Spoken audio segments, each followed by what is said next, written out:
SunCable Australia is a renewable generation and transmission project that aims to build a brighter, more sustainable future for Australian people and businesses. Australia's abundant renewable resources will be harnessed to support decarbonisation of the Northern Territory and Asia-Pacific region.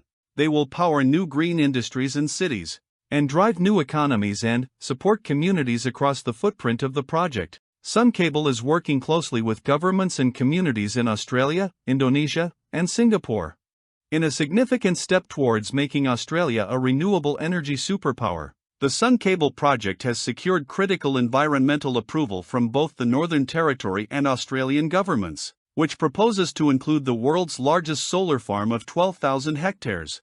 Is expected to generate up to 4 gigawatts of renewable energy to Darwin via 800 kilometers of overhead transmission from the heart of the territory, and up to 1.75 gigawatts of energy to Singapore via a 300 kilometers subsea cable. In what has been described as Australia's biggest renewable energy project ever, the initiative will be economically and socially transformational for the Northern Territory. It is expected to deliver more than 20 billion Australian dollars in economic value during the construction period and first 35 years of operation. The SunCable project will enable a green manufacturing sector to emerge in Darwin, produce renewable solar power for potential export to Singapore, and provide a long-term source of ongoing employment in remote areas, and heralds Australia as the world leader in green energy. It shows that the energy transition is real and it's happening right now.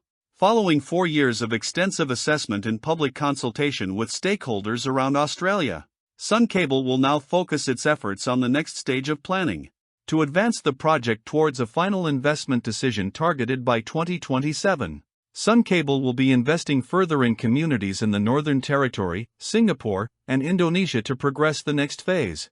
The final project metrics will be decided after more studies on the wind resource and potential customers, and will be subject to further environmental approvals. Electricity supply is expected to commence in the early 2030s.